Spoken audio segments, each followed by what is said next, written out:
Setiap ada video baru di kanal Generasi Muda Nusantara, pasti ada sesuatu yang mesti dibahas. Kalau sudah ada sesuatu yang dibahas, pasti ada tema yang harus dinalar. Kalau sudah ada tema yang dinalar, pasti ada sesuatu yang dipikirkan. Kalau sudah ada sesuatu yang dipikirkan, harus kita bicarakan.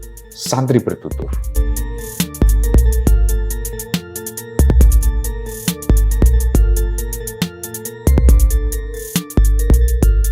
Di asbakku.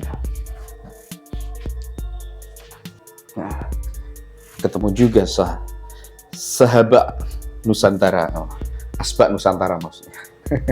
Segmen kali ini saya akan cobalah sekali-kali saya untuk merespon tulisan sahabat Nusantara di kolom komentar. Saya sangat mengapresiasi kontribusi sahabat-sahabat bikin semesta baru, bikin algoritma baru tentang tema-tema tertentu di kolom komentar Generasi Muda Nusantara. Dan memang saya tidak menyalahkan itu karena bagaimanapun apa yang berhubungan dengan Nahdlatul Ulama pasti akan kemana-mana nih.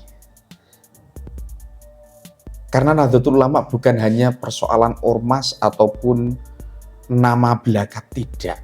Kalaupun ada tokoh-tokoh politik, katakanlah dari Jazilul Fawaid, Muhaimin Iskandar, atau anak buahnya Muhaimin, yang mengatakan itu hanya ormas, tanpa ono NU PKB ora lahir. Jadi ojoku mangga omongan, ojoku.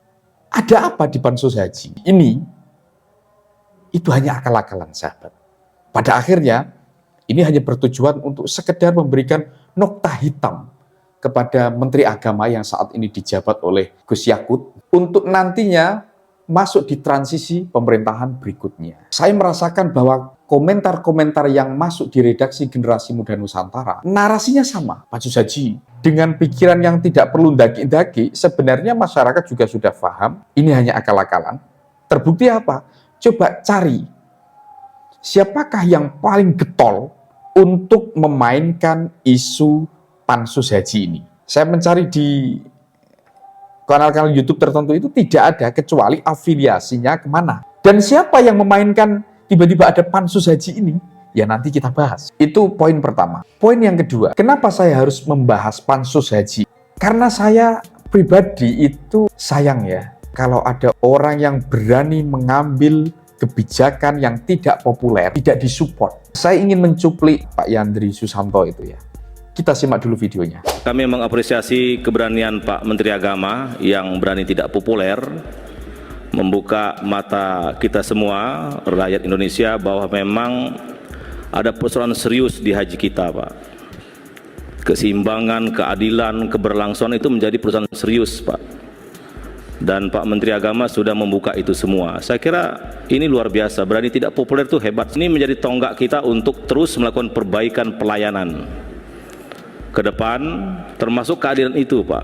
Maka fraksi PAN sekali lagi mengapresiasi itu, dan ternyata keterbukaan untuk dibahas juga sangat hebat, Pak. Saya tidak meragukan komitmen Kementerian Agama untuk melakukan perbaikan. Akankah Indonesia akan seperti ini terus-menerus, sahabat? Jika orang ini tidak bisa dipermainkan atau tidak bisa dimanfaatkan, kemudian nanti dia akan dikasuskan. Ya bisa saja, soal korupsi itu kan khalayak ramai, ini sudah menjadi diskursus ya. Masyarakat kita itu sudah terbiasa dengan para pejabat itu pasti korup. Sehingga ketika ada yang mengatakan seolah-olah begini, Pansus Haji ini dibikin untuk ada seorang yang melakukan tindakan tertentu kemudian diinterogasi sedemikian rupa supaya mengaku. Seolah-olah kan begitu.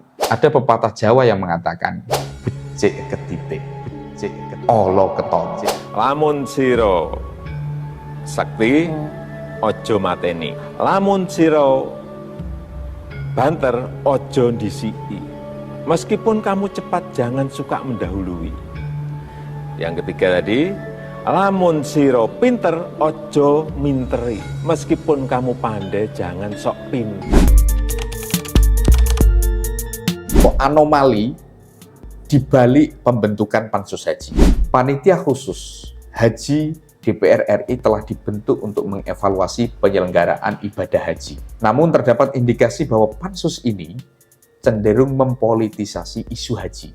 Poin talkingnya adalah, pertama, ada indikasi politisasi isu haji oleh DPR melalui pansus haji. Kok ujuk-ujuk ada pansus haji gitu ya? Padahal tahun-tahun sebelumnya tidak pernah ada ini. Yang kedua, DPR mempermasalahkan pembagian kuota haji yang merupakan hak prerogatif Menteri Agama.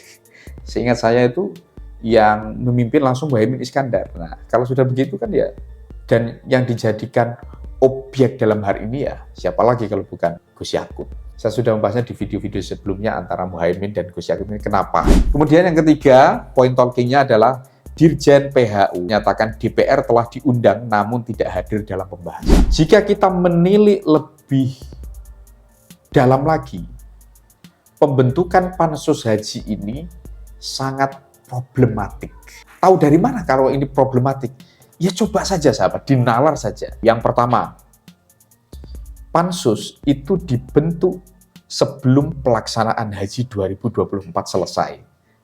Dan berakhir tanggal 23 Juli ya. Bayangkan saja, haji belum terlaksana, ini sudah dibentuk pansus. Nah, kelanjutannya adalah timing yang dipertanyakan itu adalah pembentukan menjelang akhir masa jabatan DPR September 2024. Karena sudah masa akhir jabatan DPR di September 2024, sehingga kalau sudah selesai kan sudah selesai. Bagaimana kelanjutannya? Ya tidak ada kelanjutan.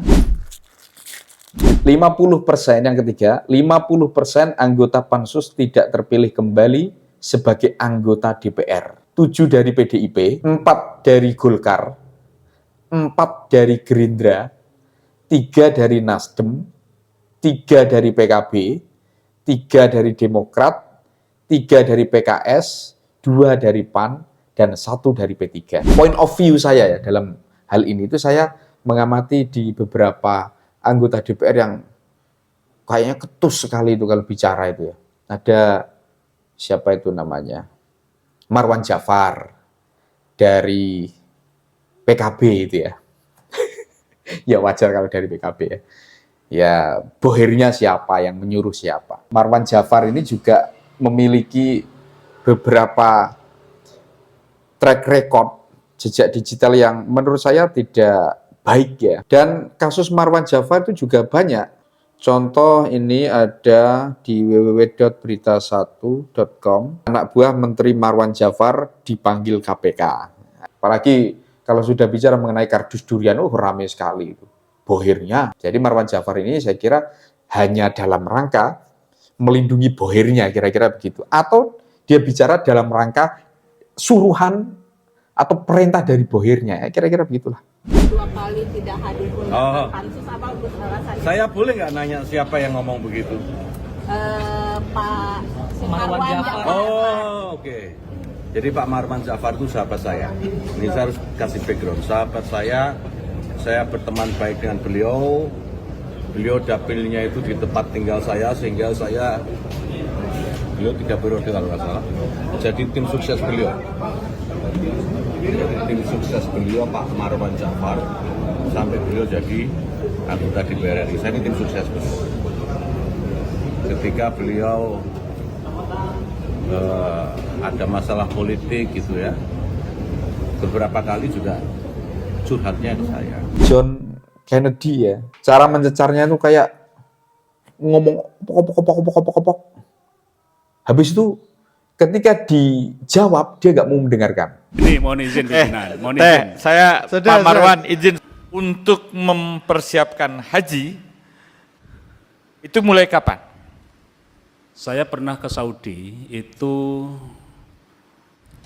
di awal Januari, tapi sebentar Pak. Saya karena ditugaskan dari Kementerian Agama, saya izin pimpinan, saya akan menyampaikan beberapa hal yang nyun sewu.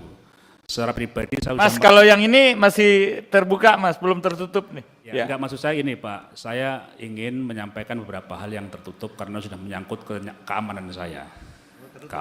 Yang tertutup tadi yang saya pertanyakan tadi itu.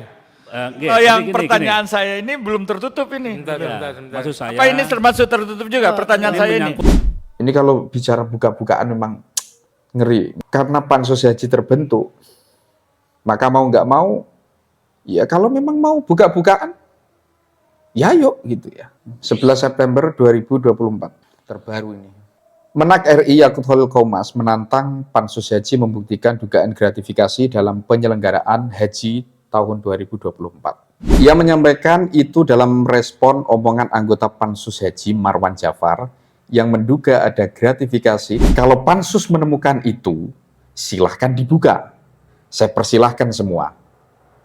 Kata Yakut di Komplek Parlemen, Jakarta, Rabu 11 September 2024. Dugaan gratifikasi dalam penyelenggaraan haji 2024 disampaikan anggota pansus haji fraksi PKB Marwan Jafar. Dari mana asalnya itu ya? Saya itu mikirnya gitu ya, masyarakat kayak gini ya nggak ngeh juga karena mereka sudah tahu watak-watak seperti Marwan Jafar ini sudah tahu ya. Poin selanjutnya ada motif politik. A. Dinilai syarat kepentingan politik oleh Ketua Komnas Haji dan Umroh. Ya jelas ya, pansus haji ini syarat akan politik tentang legalitas kebijakan Menteri Agama. Dan pada akhirnya tidak akan menemukan apa-apa. Penjelasan yang kami berikan itu juga menjadi konsumsi publik. Dari awal saya bilang kita semua ini berharap agar proses di pansus ini berjalan secara objektif, adil gitu ya, sehingga kami juga bisa menerangkan kepada publik gitu loh.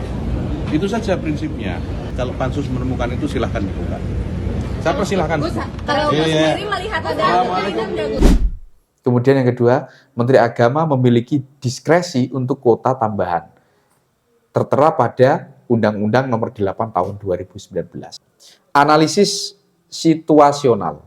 Pembentukan panitia khusus atau pansus haji oleh DPR mencerminkan upaya legislatif untuk mempolitisir dan mengontrol pengelolaan haji.